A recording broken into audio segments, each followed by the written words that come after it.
Discuss so many materials like aluminium, copper, gold, iron, silver, zinc, like this.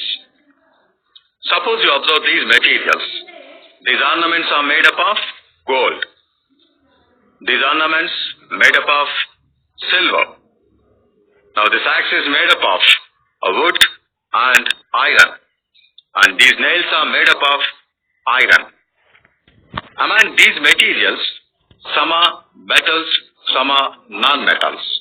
Now what is a metal and what is a non-metal? If we observe all materials carefully, do all these look alike? No. Different materials are having different structures, different appearance.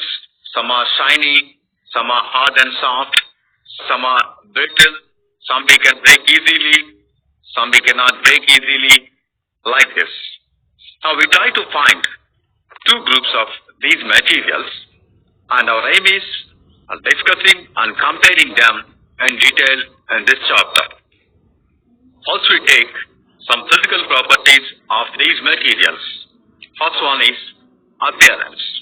The materials around you, some appears shiny, some appears non-shiny. Now look at these materials. First I am taking iron nail. Is it shining or non-shining? It's a non-shining material. If it is dirty, just you clean it with a paper, then it appears shiny and the color is brown. In case of the zinc, as it is shining and it is bluish white. What about copper? Yes, it is shining.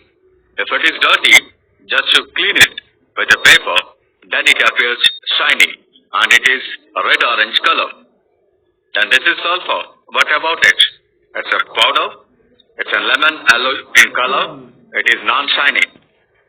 Aluminium, yes, it is a shining metal. The color is silver gray. Then carbon, it is non-shining. The color is black. Magnesium, it is shining. The color is silver gray.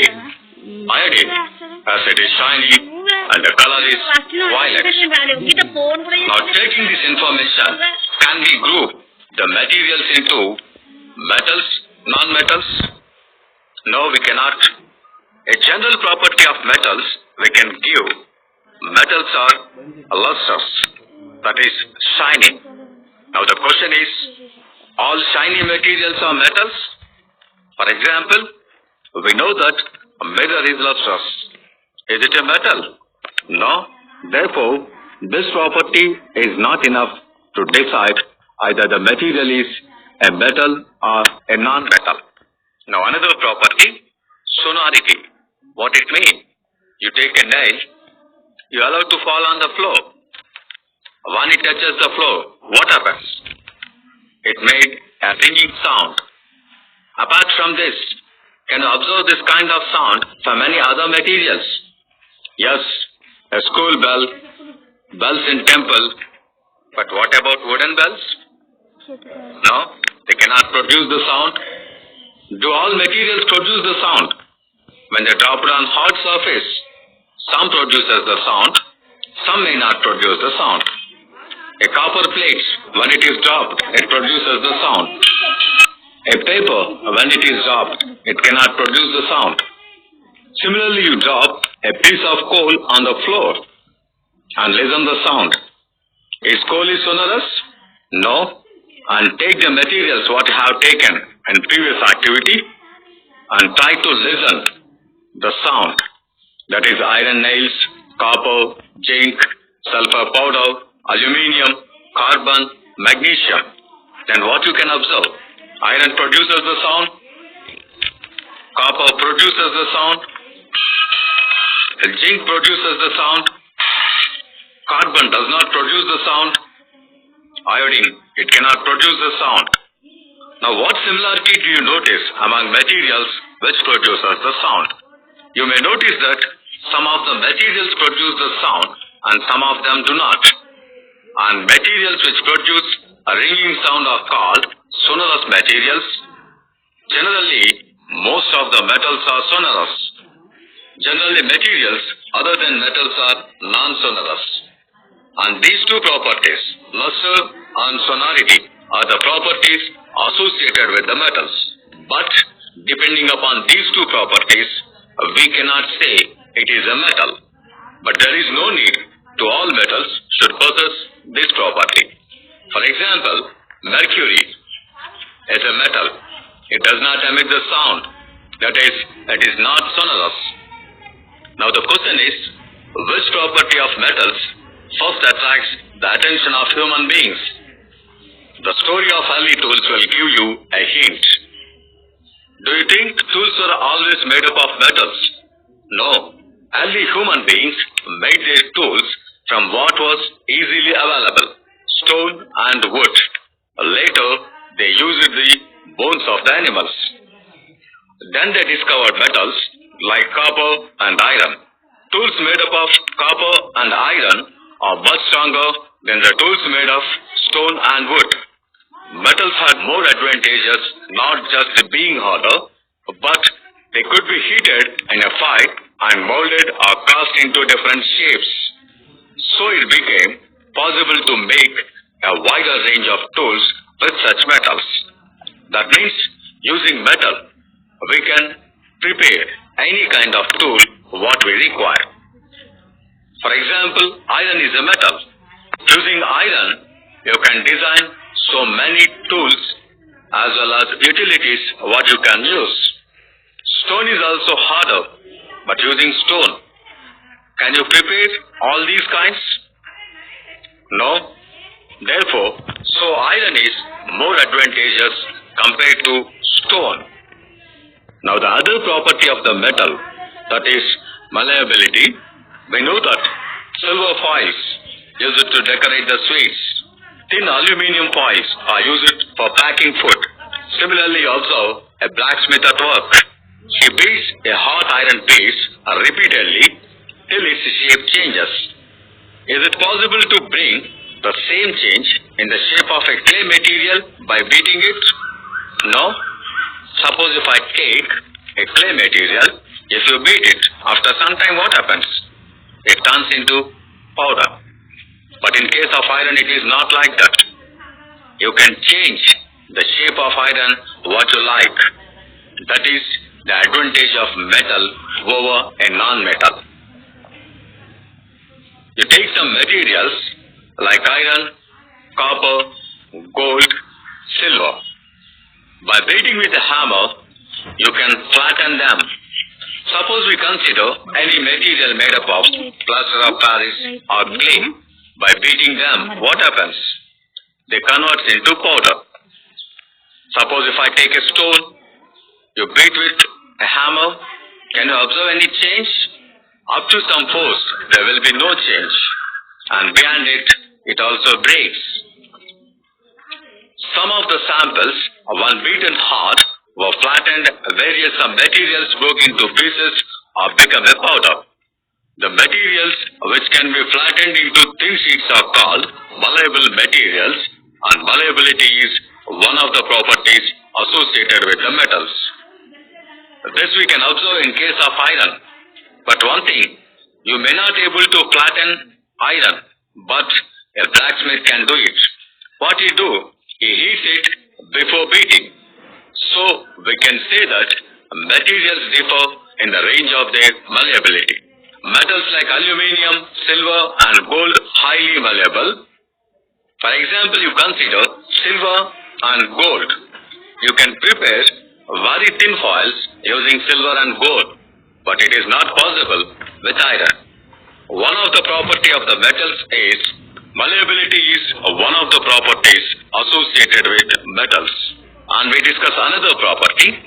We use wires in different situations in our daily life.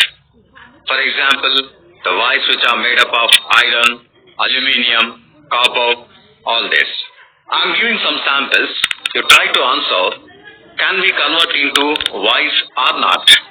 What about iron? Yes, we convert into wire. Zinc, as it is also possible. Copper, yes, copper wires. Sulfur? No, we can't. What about aluminium?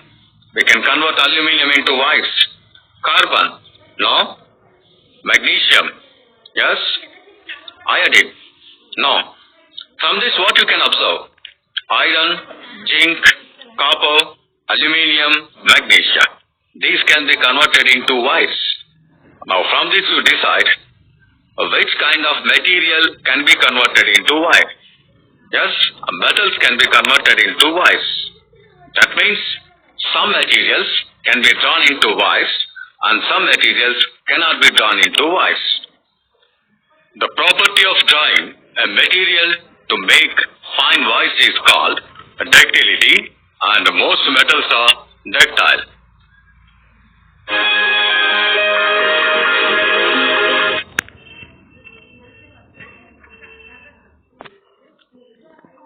And now we discuss another property of the metals, that is electrical conductivity. When you switch on a bulb, the bulb glows because of electric energy. When you switch on it, the electric current passes through these wires and bulb glows. This property, that is the passage of electric current through some materials, is called conductivity. Materials that allow electricity to pass through them and make the bulb to glow are called electric conductors. And now let us test which kind of materials are having this kind of property. For this, take a simple electric circuit as you are seeing in the figure. This is electric battery, this is a tri-cell, and this is bulb, and these two are connected with this circuit. When this circuit is closed, the bulb glows. When this circuit is open, the current could not pass. The current could not complete the circuit. When this circuit is closed, the electric energy flows from one terminal of the battery to another terminal, then the bulb will glow.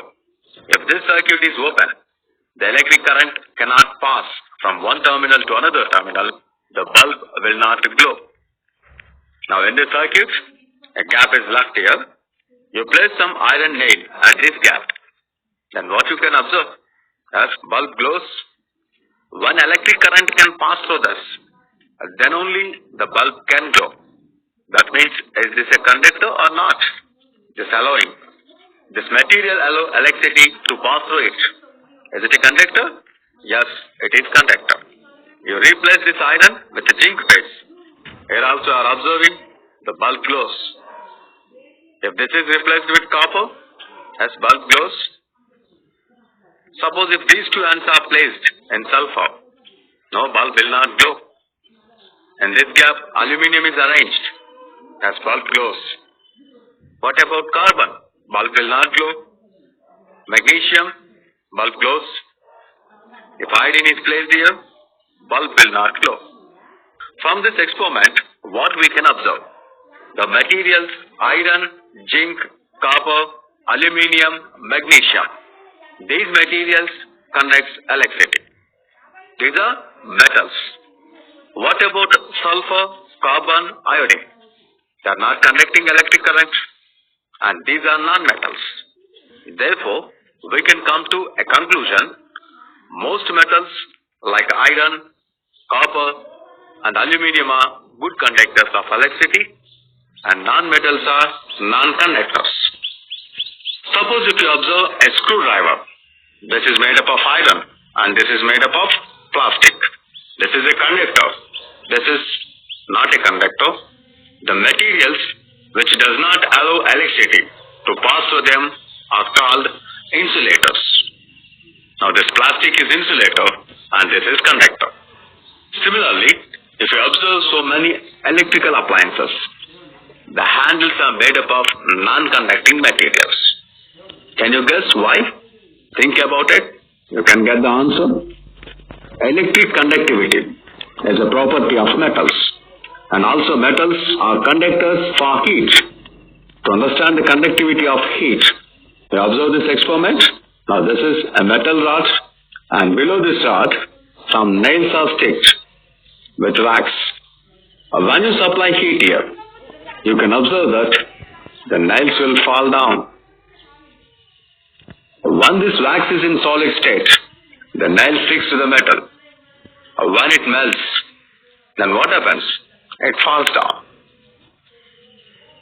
When you heat this material at this end, as heat is passing from one end to another end, the wax attached to this will melt and the nails will fall down. And this activity shows metals having another property, which is the conductivity of heat. All metals conduct heat.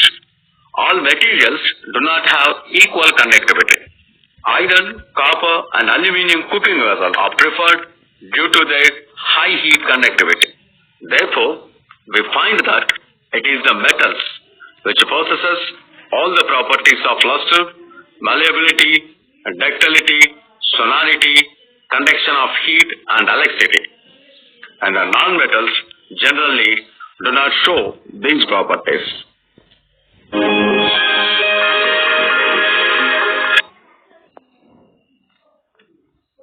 Okay, friends. Please like and subscribe our YouTube channel.